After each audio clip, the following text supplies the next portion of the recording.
국회 외교통일위원회도 함께 개최하기로 했습니다. 합의문에 구체적으로 명시하진 않았지만 30일 상임위와 본회의까지 한중 FTA 비준안의 원스톱 처리를 예고한 겁니다. 새누리당은 30일을 마지노선으로 제시했습니다. 사실상 FTA 비준안 처리가 합의된 것이라고 의미를 부여했습니다. 한중 FTA 등의 미처리로 우리 대통령의 해외 순방 시 혼란을 겪어서는 안 된다는 점을 강조를 했고, 한중 FTA가 올해 안에 발효해야 된다는 점에 공감을 해서 우선 11월 30일 의사일정을 잡게 된 것입니다. 정의화 국회의장도 30일에는 반드시 비준안을 처리해야 한다고 당부했습니다. 새정치연합은 본회의 의사일정 외에 세부 안건은 조율이 필요하다고 원칙론을 고수하는 분위기. 추가 협상에 따라 FTA 비준안 처리가 새 예산안 처리 시한인 내달 2일까지 하루 이틀 더 늦어질 가능성을 열어둔 겁니다. 이 과로와 감기로 공식 일정을 비운 가운데서도 한중 자유무역 협정의 국회 비준을 직접 챙기는 것으로 알려졌습니다. 박 대통령은 여야가 오는 30일 국회 본회의에서 한중 FTA 비준을 시도하기로 한 데 대해 다급한데 왜 미루냐며 유감을 표명한 것으로 전해졌습니다. 박 대통령은 특히 반드시 30일이라도 처리돼야 한다며 단호한 입장인 것으로 알려졌습니다. 오는 30일 비준안이 처리되더라도 후속 절차 등을 감안하면 자칫 연내 발효가 무산될 수 있다는 우려 때문입니다. 오늘도 가만히 앉아서 40억 원의 기회가 달아나는 것입니다. 올해 안에 또 발효가 되지 않으면 그 피해가 1년간 1조 5천억 원에 달합니다. 다음 주 참석 예정인 UN 기후변화협약 총회에서 중국을 비롯해 우리나라와 FTA를 체결한 베트남, 뉴질랜드 정상과 조우할 수 있다는 점도 부담입니다. 이 때문에 박 대통령은 순방 일정 중에도 FTA 비준안 처리 상황을 직접 점검할 예정인 것으로 전해졌습니다. 나머지 국정 과제에 대해선 대국민 직접 호소를 통해 국회의 협조를 거듭 압박할 것으로 보입니다. 지난 8월 3천선 붕괴 이후 다소 안정세를 보이던 중국 증시가 5% 넘게 폭락했습니다. 중국 상하이 종합지수는 전날보다 5.48% 하락한 3,436.30에 장을 마쳤습니다. 선전 종합지수도 6.09% 급락한 2,184.11에 마감됐습니다. 상하이 종합지수는 장중한 때 6% 넘게 폭락하기도 했습니다. 이날 중국 증시의 낙폭은 일부 대형 증권사들이 내부자 거래 혐의로 중국 규제 당국의 조사를 받고 있는 것이 악재로 작용한 것으로 보입니다. 증권주들이 먼저 폭락하고 이들이 보유한 IT 업종과 섬유, 방직 업종도 같이 빠져 낙폭이 확대됐습니다. 중국 증권당국은 지난 7월 중국 증시 폭락과 관련해 증권사 임원들을 줄줄이 체포하거나 소환해 조사를 벌이고 있습니다.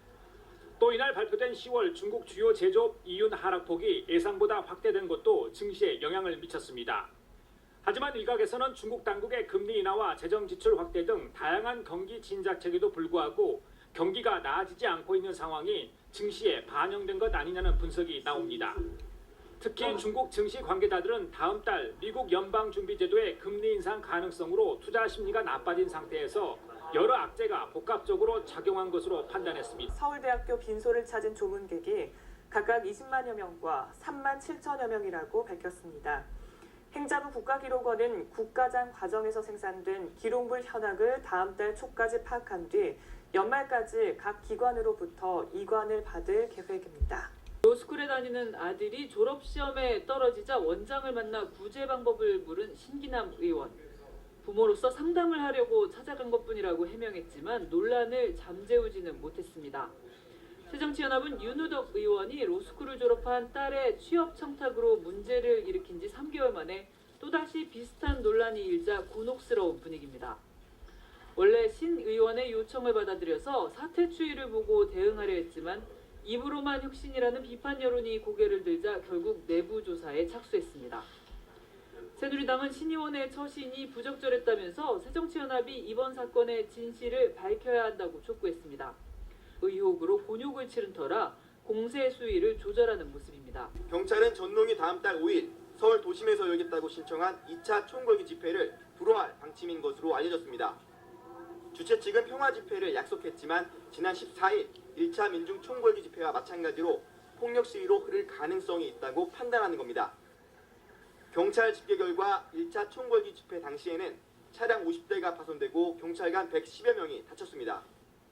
경찰청 고위 관계자는 관련법에 따라 위해를 가할 가능성이 큰 집회는 불허할 수 있고 교통소통에 지장을 초래할 가능성도 커 집회를 불허할 가능성이 크다고 밝혔습니다. 경찰은 조계정 화쟁위원회가 2차 민중총궐기의 평화로운 진행을 위해 경찰청장에 요청한 면담도 거부했습니다. 한상균 민주노총 위원장이 자진 출두하기 전에는 응할 수 없다는 뜻을 전한 것으로 알려졌습니다. 2차 민중총궐기를 준비하는 단체들은 반발하고 있습니다. 2차 민중총궐기는 정부의 폭력적 시위 진압과 공화 탄압에 반대하면서 평화적 기조로 진행하고 조계사에 피신 중인 한상균 민주노총 위원장도 다음 달 5일로 예정된 2차 민중총궐기 집회를 평화적으로 열 예정이라며 그 이후 자신의 거취를 밝히겠다고 말했습니다. 서울고법에서 재심리에 들어간 원세훈 전 국정원장의 재판은 시작부터 재판부와 검찰의 대립으로 긴장이 흘렀습니다. 검찰이 원 전 원장의 유죄 입증을 위해 핵심 증인으로 신청한 국정원 직원 김모 씨가 법정에 불출석한 게 발단이 됐습니다.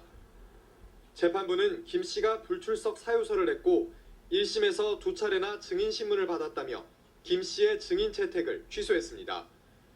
증인에게 증언을 강요해선 안 된다는 게 재판부 입장이었습니다. 이에 검찰은 진술을 거부할 수 있다는 이유만으로 증인을 취소하는 경우는 보지 못했다면서 국정원장에게 증인 출석을 허가하라는 공문을 보냈으니 증인 신문을 연기해달라고 요청했습니다. 하지만 재판부는 이를 받아들이지 않았고 검찰은 정식으로 이의를 신청하겠다며 불만을 드러냈습니다.